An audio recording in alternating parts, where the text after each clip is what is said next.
우리는 주의 만찬식을 거행했습니다. 무심코 주의 만찬식을 거행하는 것이 아니라 주의 만찬식이 무슨 의미를 갖고 있는지 우리는 알아야 하겠기에, 또 주의 만찬식을 기억하는 의미에서 오늘 설교 준비를 했습니다.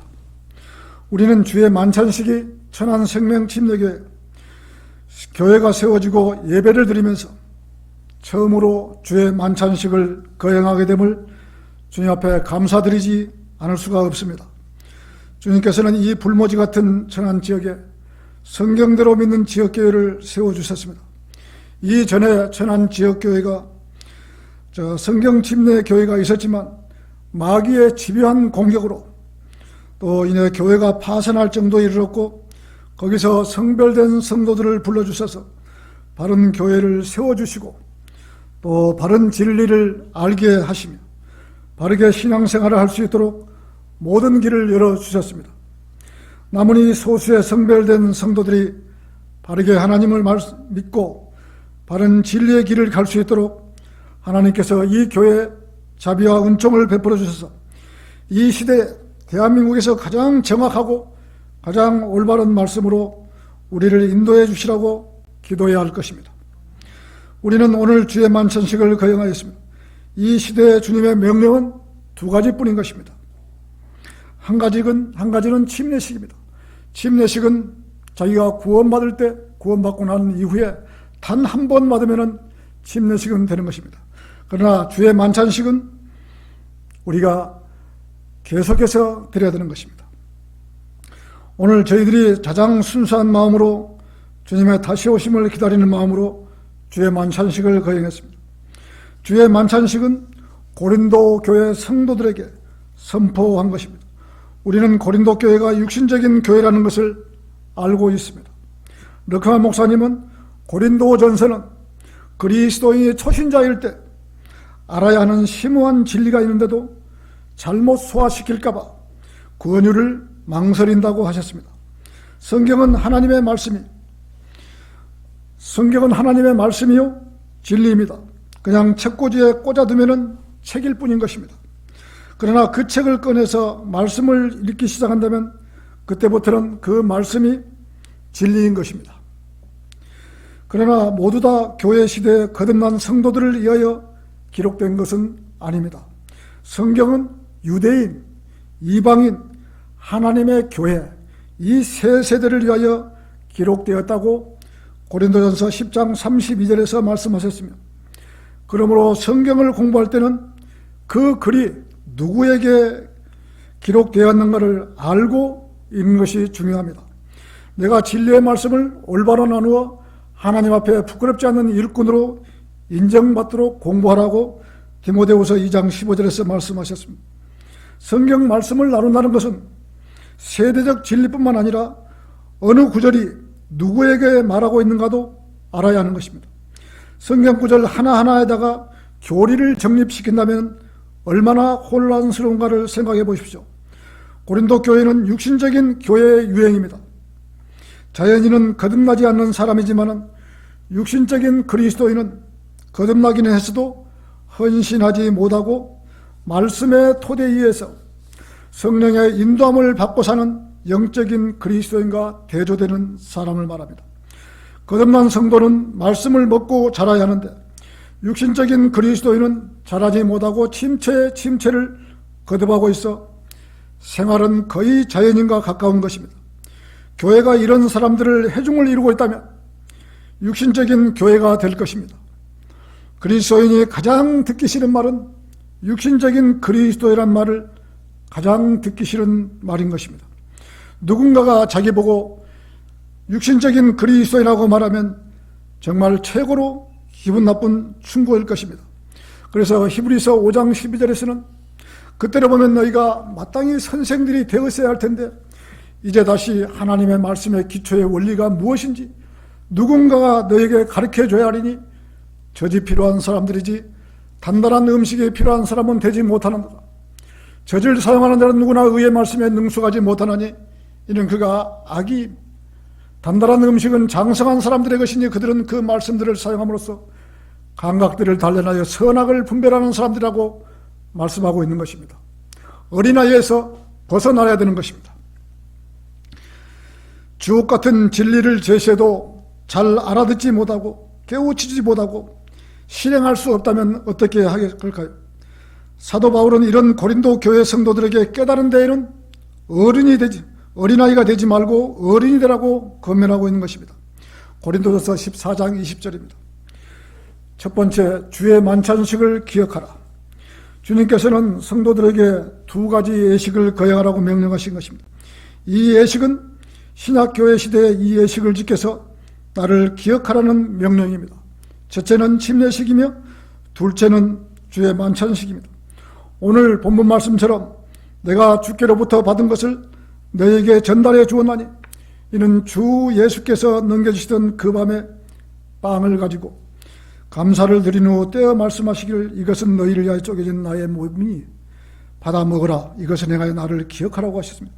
식후에도 이와 같이 잔을 가지고 말씀하시기를 이 잔은 나의 피로 된 새 언약이라.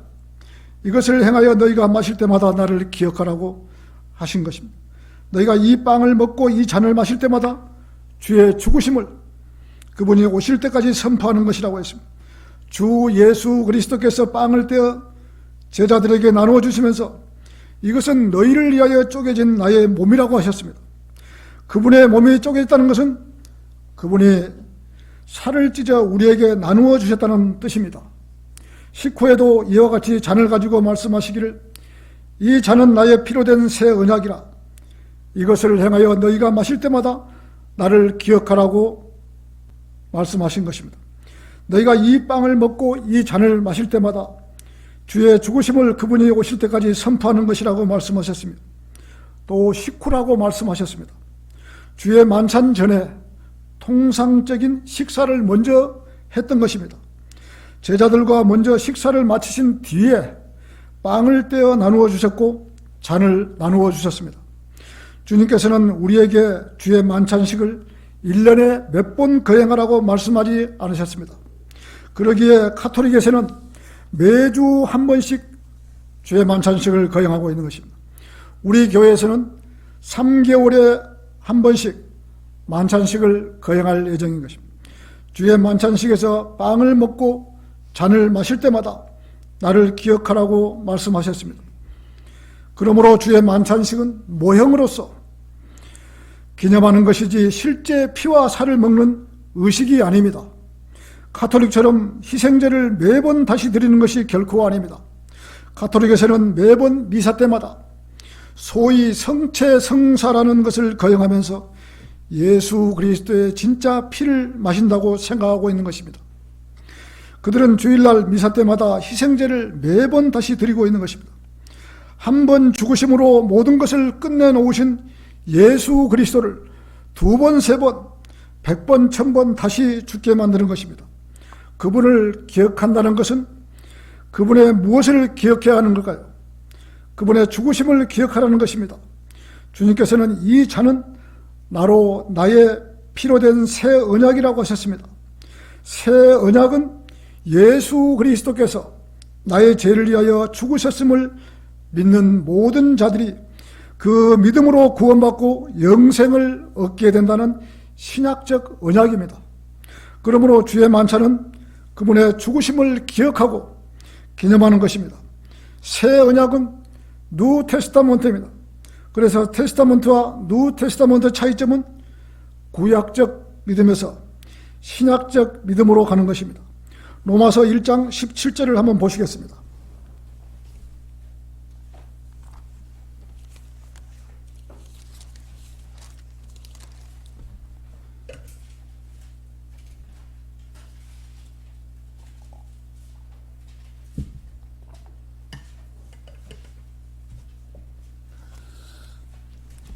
로마서 1장 17절입니다.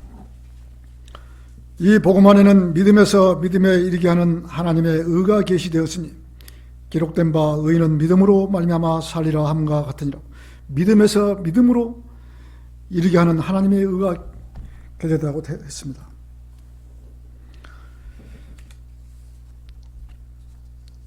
주께서 말씀하시기를 내가 그들로부터 이 복음 안에서는 믿음에서 믿음에 이르게 하는 하나님의 의가 계시되었으니 의는 믿음으로 말미암아 살리라 함과 같으니라. 하나님의 의는 복음 안에 계시되었습니다. 먼저 구약에서 구약적 믿음으로 계시되었고 그 다음에는 신약에서 신약적 믿음으로 계시되었던 것입니다.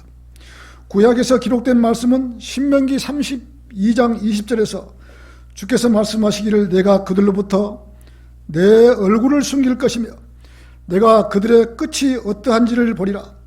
이는 그들이 매우 비뚤어진 세대이며 믿음이 없는 자녀임이라고 되어 있으며 하박국 2장 4절에서는 보라 마음이 교만한 사람은 그 안에 정직함이 없느니라고 하셨습니다. 그러나 의인은 자기 믿음으로 말미암아 살리라. 구약 전체에서 믿음이라는 구절은 딱 두 구절 나옵니다. 방금 제가 읽었던 두 구절 나오는 거거든요. 그런데 그 믿음은 예수 그리스도의 믿음이 아니고 자기 믿음이라고 했습니다. 자기가 하나님을 믿는 믿음인 것입니다. 자기가 어떻게 하나님을 믿고 살아가겠습니까? 때로는 죄에 걸려 넘어지고 세상에 찌들려서 넘어지고 그때마다 자기가 일어나서 자기 믿음으로 믿음을 지켜야 합니다. 자기 믿음으로 하나님을 섬기는 것이 자기 믿음인 것입니다. 자기 믿음으로 신앙을 지키는 것이 아주 어려운 것입니다. 그러나 신약시대에는 예수님께서 한 번 제물로 드려주셨기 때문에 우리는 자기 믿음이 아닌 주님께서 이루어 놓은 사실을 믿는 믿음으로 주님을 섬기면 되는 것입니다. 그렇기 때문에 가장 쉽게 주님을 믿을 수 있는 믿음만 있으면 우리는 믿음을 지켜나갈 수가 있는 것입니다. 단순히 믿음으로 말미암아가 아니라 자기 믿음으로 지킨다고 했지만 바울은 이 구절을 인용하면서 자기 말을 신약에 옮겨놓지 않았습니다. 그 이유는 구약의 믿음과 신약의 믿음이 다르다는 것을 보여주기 위해서 옮겨놓지 않은 것입니다. 자, 어떻게 다른가? 신약의 믿음이 다르다는 것을 보여주기 위해서 신약적 구원에 필요한 믿음은 복음을 믿는 모든 자들에게 주시는 하나님의 선물입니다. 그러나 구약에서는 율법에 순종한다고 해서 하나님께서 그 사람들에게 믿음을 하사해 주시는 게 아닙니다. 자기 믿음을 지켜야 하는 것입니다. 구약시대의 구원에 필요한 행위와 믿음이라는 틀은 행위 속에서 믿음이 뒷받침되고 믿음과 행위에 반영되어 있기를 요구하는 것입니다. 그렇기 때문에 그 믿음은 하나님의 선물이 아니라 자기의 것이요 행위 역시 자기 믿음이 반영된 행위이므로 자기 행위를 한 것입니다. 그러나 신약에서는 믿음으로 말미암아 하나님의 은혜로 구원을 받습니다. 그렇기 때문에 주 예수 그리스도를 믿는 믿음도 하나님의 선물이요 구원도 하나님의 선물인 것입니다. 이 구원에 가난한 그 누구도 자기 행위를 자랑할 수 없도록 하기 위함인 것입니다. 두 번째, 그분의 죽으심을 선포하라. 본문 말씀 25절에서는 그러므로 주의 만찬은 그분의 죽으심을 기억하고 기념하는 것입니다. 그런데 26절에서는 주의 죽으심을 그분이 오실 때까지 선포하는 것이라고 말씀하셨습니다. 우리는 주의 만찬에서 그리스도의 피와 몸의 교제를 나누면서 그분의 죽으심을 기억하고 끝낼 수는 없는 것입니다. 우리는 그분의 죽으심을 기억하는 동시에 그분의 다시 오심을 기억하지 않을 수가 없는 것입니다. 그분을 기억한다는 것은 그분의 죽으심을 기억하고 그분의 다시 오심을 상기하는 것을 의미하는 것입니다. 재림하시는 그리스도와 상관없이 그분의 죽음만을 기억하는 것은 아무런 의미가 없는 것입니다. 주님의 죽으심을 그분이 오실 때까지 선포하는 것입니다. 어떻게 선포할 것인가? 하나님께서 가장 기뻐하시는 일을 해야 합니다. 구령과 말씀을 선포해야 하며 또 거리 설교와 또 혼들을 이겨와서 전해야 하는 것입니다. 그러나 모든 교인들은 그분의 죽으심에서 멈추어 버립니다. 그러나 우리는 그분을 기억할 때마다 그분의 죽으심뿐만 아니라 그분의 부활과 다시 오심을 기억해야 합니다. 성도들이 교제할 때 예수 그리스도의 부활과 재림을 논하지 않는다면 그것은 그리스도인들의 교제가 될 수가 없는 것입니다. 가톨릭 교회에서는 수백 년 동안 미사 때마다 아주 헤아릴 수 없이 여러 번에 걸쳐 성체 성사를 해왔지만 주 예수 그리스도의 재림을 기린 적은 한 번도 없었을 것입니다. 이상하지 않습니까? 왜 가톨릭 사제들은 그리스도의 재림에 관해서 한마디도 말하지 않을까요? 그들은 주의 만찬식을 끔찍하게도 중요하게 생각합니다. 그러면서도 그것이 무엇을 위한 것인지조차도 모르는 것입니다. 그들은 십자가를 몸에 걸고 다니면서도 그들의 죽음만을 기억할 줄 알았지 그분의 부활하심과 재림에 대해서는 전혀 아는 바도 없고 관심도 없습니다. 그들은 그리스도의 죽음만이 만족스러운 것입니다. 그들에게 그분께서 다시 오신다는 사실은 생각조차 하기 싫은 것입니다.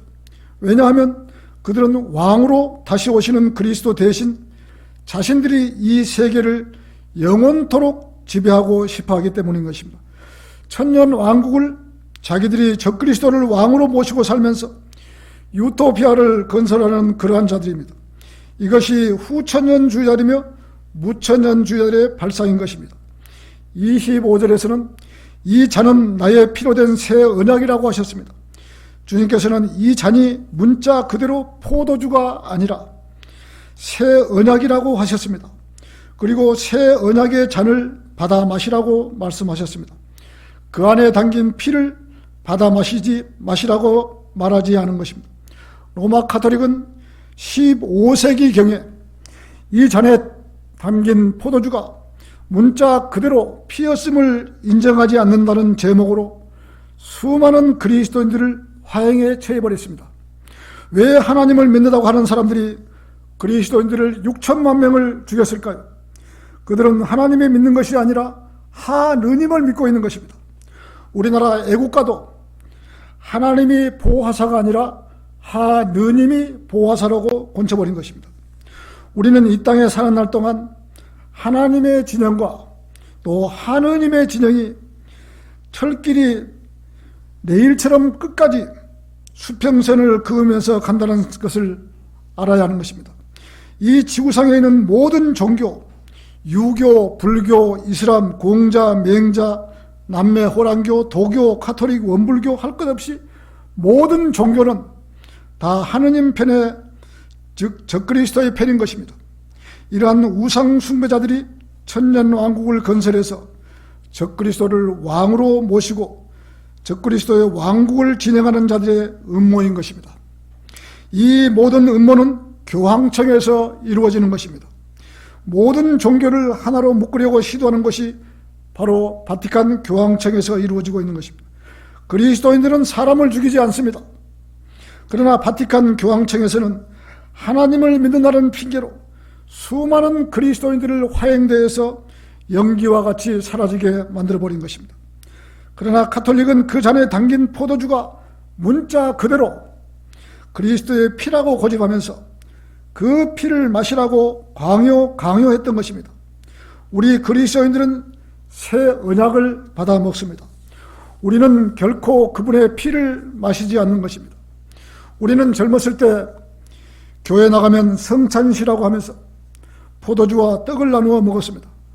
얼마나 무지했으면 한 떡에 참여한다고 하면서 떡을 이 책상 정도 크기로 떡을 만듭니다. 그래서 그 떡을 한 그릇씩 돌려서 성찬식을 한 기억이 있습니다. 주의 만찬식은 가톨릭 용어로 성찬식이라고 하며 그런 일을 행했던 것입니다. 한 떡에 참여한다고 하면서 그렇게 크게 만들어서 배부르게 먹었던 기억이 있습니다. 정말 무지하면 무지하게 내버려 두라는 말씀 고린도서 14장 38절 말씀처럼 무지한 행동을 그대로 했던 것입니다. 또 포도주는 어떻습니까? 진짜 포도주를 포도 농장에서 만들어서 성찬식에 쓴다고 준비를 합니다.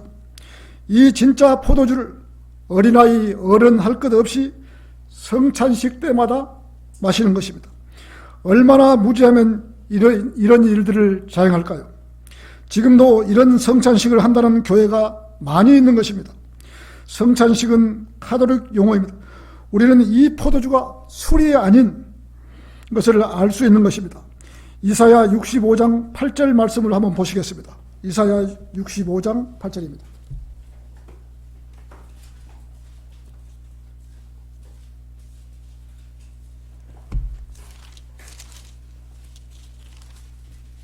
이사야 65장 8절입니다.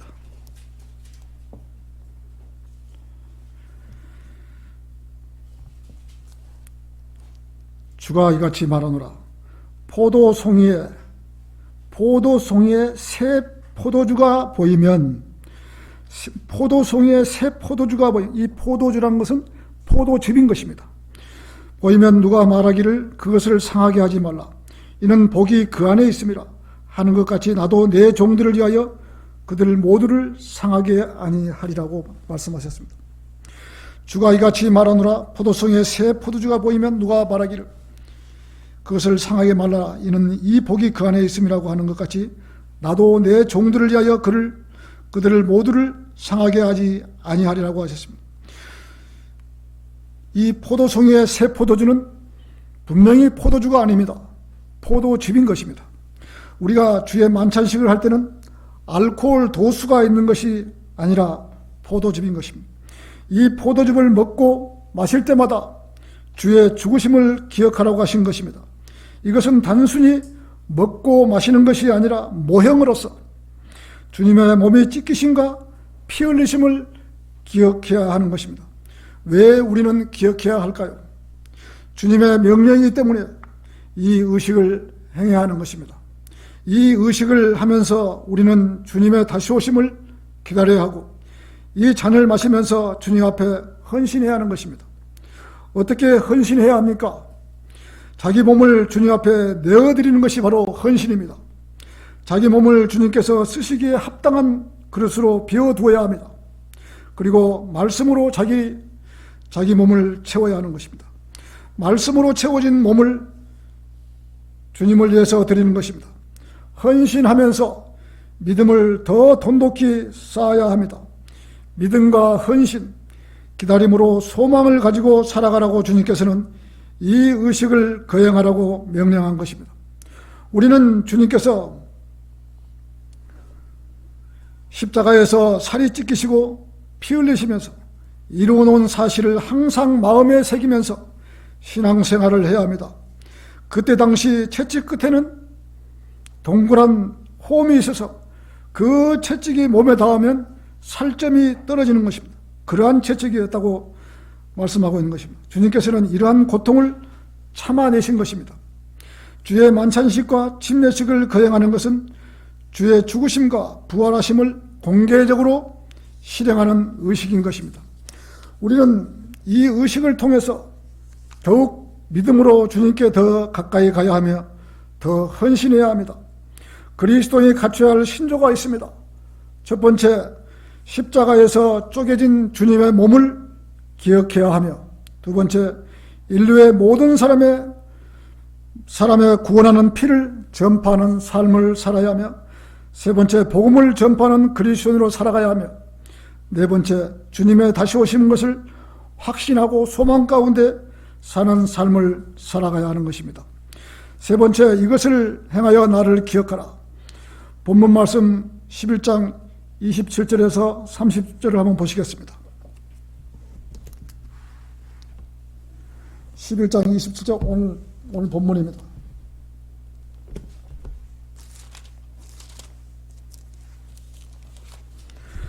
그러므로 누구든지 합당치 않게 이 빵을 먹고 주의 이 잔을 먹고 마시는 자는 주의 몸과 피에 대해 죄를 짓는 것이라고 하셨습니다. 주의 만찬식에서 먹는 빵과 잔이 결코 그리스도의 몸과 피가 아니라 모형인 것입니다. 이 의식을 거행하는 모형인 것입니다. 다른 교회들처럼 이 의식이 진짜라고 생각하면서 빵과 잔을 마시게 된다면 잘못된 의식인 것입니다. 성경에서는 감사드린 후에 말씀하시기를 이것은 너희를 위하여 쪼개진 나의 몸이라고 하셨습니다. 그리스도께서 빵을 쪼개 식탁에 놓으셨습니다. 그리고 말씀하십니다. 이것은 쪼개진 나의 몸이라고 하셨습니다. 식탁 위에 놓인 것은 빵인가 아니면 그리스도의 몸인가? 예, 물론 빵입니다. 그러나 주님께서는 빵을 가리키며 자신의 쪼개진 몸이라고 영적으로 말씀하셨습니다. 그러므로 빵은 진짜 그리스도의 몸이 아니라 영적인 그리스도의 쪼개진 몸인 것입니다. 잔도 마찬가지로 영적인 그리스도의 피라고 하신 것입니다. 고린도서 10장 16절에서는 우리가 축복하는 이 축복의 잔은 그리스도의 피의 교제가 아니며 우리가 떼는 이 빵은 그리스도의 몸의 교제가 아니냐. 이는 우리 많은 사람이 한 빵이요 한 몸이기 때문이며 우리가 모두 그 한 빵에 참여하기 때문이라. 구원받은 그리스도인들은 영적으로 한 빵이요 또 영적으로 그리스도의 한 몸을 이루는 것입니다. 그리고 주의 만찬에서 영적인 그리스도의 몸과 영적인 피와 그리스도의 피의 교제를 나누는 것입니다. 우리 많은 사람이 한 빵이요 한 몸이기 때문이며 우리가 모두 한 빵에 참여하기 때문이라는 말씀에 주목해야 하는 것입니다. 그러나 주의 만찬에서 진짜 그리스도의 시체를 먹고 진짜 그리스도의 피를 마시는 것이 결코 아니라는 것입니다. 이처럼 주의 만찬은 예수 그리스도와 시체와는 아무런 상관이 없는 것입니다. 주의 만찬에서 빵과 잔을 그리스도의 진짜 몸이요 진짜 피라고 생각하고 먹고 마시면 그것은 전혀 주의 만찬에 합당하지가 않고 따라서 주의 몸과 피에 내 죄를 짓는 것이라고 말하는 것입니다. 주의 몸은 무엇인가? 모든 구원받은 자들이 그리스도 안에서 영적으로 형성하는 즉 교회인 것입니다. 몸 즉 교회인 것입니다. 우리 눈에 보이는 교회가 아니라 한 몸 즉 교회를 이루는 지체들을 말합니다. 고린도전서 12장 20절 말씀을 한번 보시겠습니다. 고린도전서 12장 20절입니다. 바로 옆입니다. 그러나 이제 지체들은 많아도 한 몸이니라. 눈이 손에게 나는 내가 필요 없다 하거나 또 머리가 발에게 나는 필요 없다라고 말할 수 없느니라.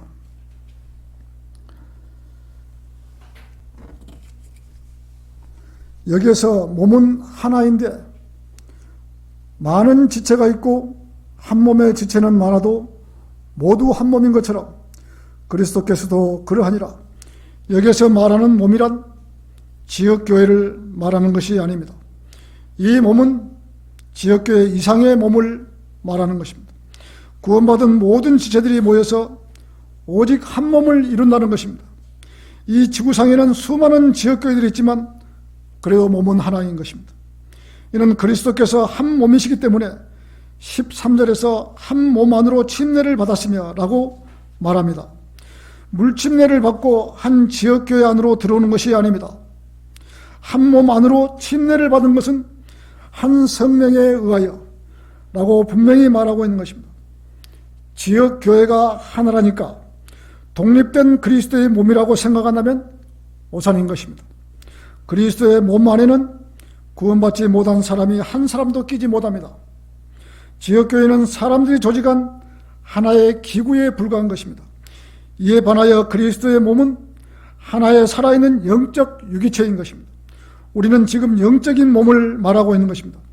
13절에서는 유대인이나 이방이나 종이나 자유인이나 한 성령에 의하여 우리 모두가 한 몸 안으로 침례를 받았으며 또 모두가 한 성령 안으로 마시게 되었느니라고 위에서 말한 것처럼 한 몸은 지역교회가 아니라 구원받은 모든 그리스도인들로 구성된 영적인 한 몸인 것입니다. 왜 한 몸일까요? 모든 그리스도인들은 한 성령에 의하여 한 몸만으로 침례를 받은 것입니다. 그래서 모든 그리스도인들은 한 성령 침례를 받고 한 성령 안에서 마시게 된 성도들인 것입니다. 성도가 구원받는 순간 성령 침례를 경험하는 것입니다. 이것은 물로 받는 침례가 아니라 영적으로 받는 성령 침례인 것입니다. 한 성령에 의하여 우리 모두가 한 몸 안으로 성령 침례를 경험하는 것입니다. 우리는 한 몸을 이룬 그리스도인들이 주의 만찬을 통하여 교제를 나눌 때 이에 참여하는 자들은 모두가 정결하지 않으면 안 되는 것입니다. 자백하지 않는 죄로 더러워진 상태에 그대로 있으면서 주의 몸의 교제에 참여하는 것은 주의 몸에 대한 모독이요 주의 몸을 파괴하는 짓입니다.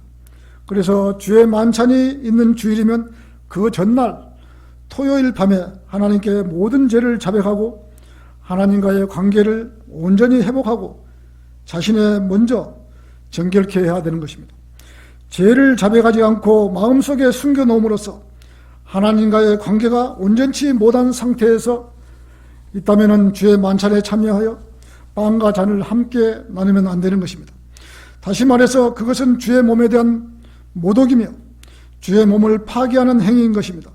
이것은 주의 몸을 분별치 못하고 교제에 참여함으로써 초래되는 필연적인 결과인 것입니다. 여기에서 바울은 사람이 자신을 살펴보고 그 빵을 먹고 그 잔을 마셔야 하리니라고 28절에서 말하고 있는 것입니다. 자신을 전혀 돌보지 않는 채 번번이 주의 만찬에 참여하는 데 합당한 사람은 이 세상에 아무도 없는 것입니다. 아무리 구원받은 그리스도인이라도 시시각각으로 죄를 짓는 것입니다. 이렇게 지은 죄를 하나님께 자백하지 않으면 그 죄로 여전히 더럽혀져 있고 하나님과의 관계가 온전치 못한 상태에 놓여 있게 되는 것입니다. 이런 사람은 그 누구도 주의 만찬에 참여하기에 합당치 못한 사람들인 것입니다. 그러므로 그리스도인들은 시시각각으로 죄를 자백하고 그리스도의 보혈로 자신을 끊임없이 정결케 해야 합니다. 이것이 바로 자신을 살펴보는 성도만이 주의 만찬에 합당한 사람인 것입니다. 가톨릭 신자들도 미사 때마다 빵과 잔이 죽으신 그리스도의 진짜 시체요 피라고 진정으로 믿고 받아 마셔야지, 그렇지 않다면 그것이 주의 만찬에 합당치 않다고 배우고 있는 것입니다. 그런 말은 성경에 어디에도 없는 것입니다. 잘못된 것입니다. 저희들은 바른 성경을 알고 거리 설교를 배워서 제가 제일 먼저 2, 3년 동안에 토요일만 되면은 방화동에서 구리까지 다녔습니다. 서쪽에서 동쪽까지 간 거죠. 그래서 비가 오나 눈이 오나 매주 토요일이 되면은 무조건 구리 백화점 앞에 가서 하나님의 말씀을 선포하고 또 혼들을 이기고 그런 적이 있습니다. 예를 들어서 비가 온다면은 형제 자매들과 함께 또 이 점심 식사를 하면서 같이 교제하고 오후 3시간, 4시간 동안을 함께 한 적이 있습니다. 그것이 제가 성경대로 믿는 교회 가서 가장 먼저 2, 3년 동안을 갖다가 거리 설교에서 많은 것을 배웠다고 생각합니다. 우리 천안 식구들도 거리 설교에서 처음이든 오래든 간에 거리 설교를 오래 하려고 생각하지 말고 지나가는 사람들이 들을 수 있게끔 짧고 약 5분도 좋습니다. 10분이 넘어가면은 사람들이 잘 안 들으려고 그래요. 그래서 한 7분, 8분 정도의 거리 설교를 막 원고를 만들어서 하나님 말씀을 선포하는 것이 가장 잘하는 것이라고 생각합니다. 하나님께서 가장 기뻐하시는 일이 바로 이 일이라고 생각합니다. 다시 말하면 주의 몸은 믿고 구원받은 사람의 몸인 것입니다. 이것을 분별하지 못하면 자신의 저주를 먹고 마시는 것입니다. 여기서 말하는 저주란 지옥에 떨어지는 영원한 저주를 말하는 것이 아니라 일시적인 저주를 말하는 것입니다. 그리스도인은 죄를 자백하지 않고 그리스도의 보혈로 정결하지 않으면 그 죄로 말미암아 삶 가운데서 하나님의 심판을 통하여 정죄를 받는 것입니다. 일시적인 저주 때문에 몸이 병들어 허약해질 수도 있고 죽기까지도 할 수도 있는 것입니다. 여기서 주의 만찬식에 임하기 전에 자신을 살펴보는 것이 얼마나 중요한가를 알 수 있습니다. 이 때문에 너희 가운데 많은 사람이 약하고 병들었으며 상당수가 잠들었니라고 하셨습니다. 가톨릭 신자들은 매주일 미사 때마다 주의 몸과 피에 대해 죄를 짓는 짓을 반복하고 자신의 저주를 먹고 마시는 잘못을 되풀이하고 있는 것입니다. 그것은 하나님과 온전한 관계를 회복한 상태에서 주의 몸이 교제에 참여하는 것이 아닙니다. 주의 문자적인 진짜 몸을 먹고 주의 문자적인 진짜 피를 마시고 있는 것입니다. 상당수가 잠들었다는 것은 물론 많은 사람들이 병을 앓다가 죽었다는 말입니다. 왜 그렇게 되었을까요? 그리스도인들은 스스로 자신을 살펴보고 스스로를 판단하지 않기 때문에 하나님께서 대신 심판하신 것입니다. 만일 우리가 우리 자신을 판단한다면 판단받지 않으리라. 그러므로 자신의 몸이 허약해지고 병들어가며 죽어가고 있음을 스스로 판단하고 왜 그렇게 되었는가를 살펴보는 일은 매우 중요한 것입니다. 그리고 죄를 자백하고 하나님과의 온전한 관계를 회복하지 않으면 안 되는 것입니다. 그래야만이 하나님의 심판을 모면할 수가 있는 것입니다. 이렇게 할 수 있도록 하기 위해서 그리스도께서 피를 흘리신 것입니다. 그리스도인은 자신을 판단할 줄 알아야 합니다. 주님께서 나를 판단하시고 심판하시기 전에 우리가 먼저 스스로를 심판하는 것이 잘하는 일인 것입니다. 그래야 건강하게 살 수 있습니다. 다른 사람을 판단하지 말고 자신을 판단하십시오. 다른 사람을 정죄하지 말고 자신을 정죄하십시오. 세상에서 다른 사람을 판단하면서 자기 자신에게 한 판단은 하지 않는 그리스도인은 수없이 있는 것입니다. 오늘의 결론입니다. 주의 만찬은 우리의 죄들을 위하여 돌아가신 주 예수 그리스도의 죽으심을 기억하는 일도 매우 중요하고 그분의 다시 오심을 기억하는 일도 더없이 중요하지만 우리들이 스스로를 돌아보고 지은 죄들이 있다면 자백하고 하나님과의 관계를 온전히 회복하는 계기를 주는 복된 자리라는 점 또 매우 중요한 의미를 갖습니다. 하나님과 온전한 관계를 유지하는 그리스도인은 언제나 하나님의 은혜 가운데 살아가게 됩니다는 사실을 잊지 마십시오. 그리스도인이 병약해졌다면 무엇보다도 자신과 하나님의 관계를 온전한지를 되돌아봐야 할 것입니다.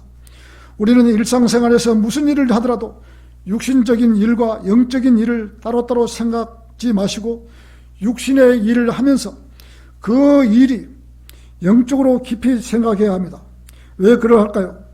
우리 그리스도인들은 주위에서 우리의 눈에 보이지 않는 영의 세계, 악령들이 도사리고 있으며 우리의 주위를 맴돌고 있다는 사실을 알아야 하는 것입니다.